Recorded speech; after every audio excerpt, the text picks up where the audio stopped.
presented by Star Music. Star Music. जय मधेश, जय स्वराज, जय जनमत, जय जनमत, जय जनमत, जय जनमत, जय जनमत, जय जनमत। DJ Dharmendra Sharma, DJ Dharmendra Sharma. जो खेल गए परानों से मधेश के लिए, जो खेल गए परानों से मधेश के लिए, जरा दोनों हाथ हो, जरा दोनों हाथ उठा दो मेरे सिकरात के लिए। जो खेल गए परानों से मधेश के लिए, जो खेल गए परानों से मधेश के लिए, जरा दोनों हाथ हो,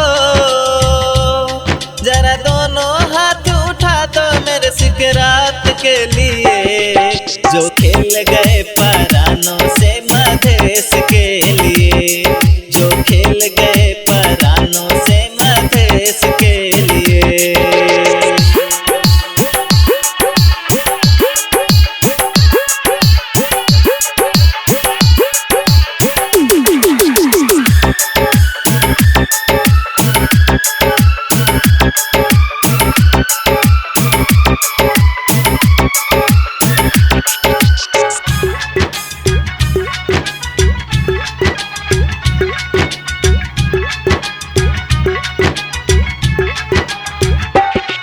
अमेरिका छोड़ के जिसने मधेश को पता लगाया, मधेश नाम की डंका संसद में मचा के आया, संसद में मचा के आया, हाँ संसद में मचा के आया।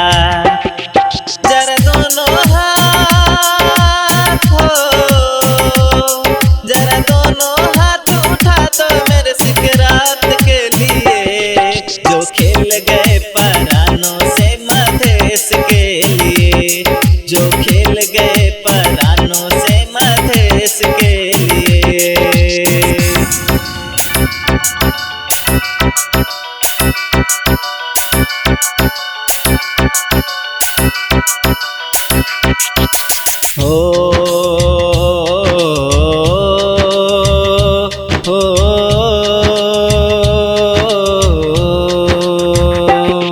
मधेश बचाने की आशा सब छोड़ बैठे थे हमने, मधेश बचाने की आशा सब छोड़ बैठे थे हमने।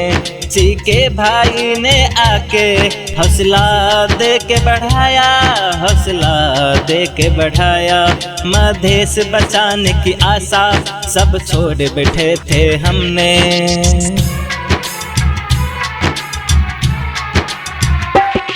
तू साथ दे मेरा, मैं आगे चलता हूँ, हर माँ की लेके दुआ मैं आगे बढ़ता हूँ।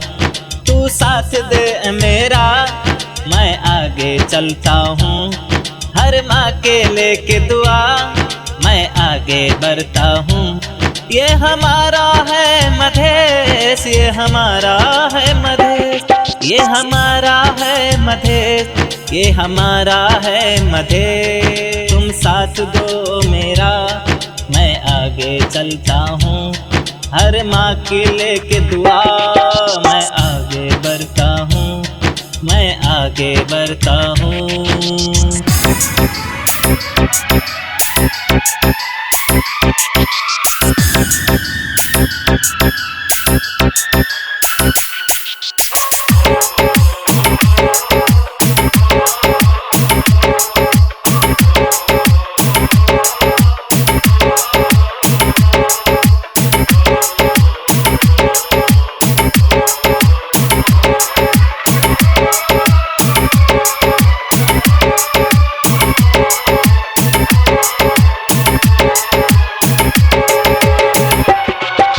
डीजे धर्मेंद्र शर्मा,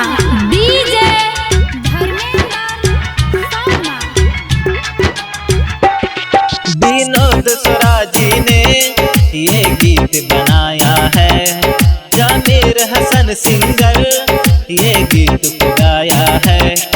आरपी शर्मा भाई ये गीत सजाया है। आरपी शर्मा भाई ये गीत सजाया है। आरपी शर्मा भाई ये गीत सजाया है। ये गीत सजाया है। ये गीत सजाया है। जय मधेश, जय स्वराज, जय जनमत।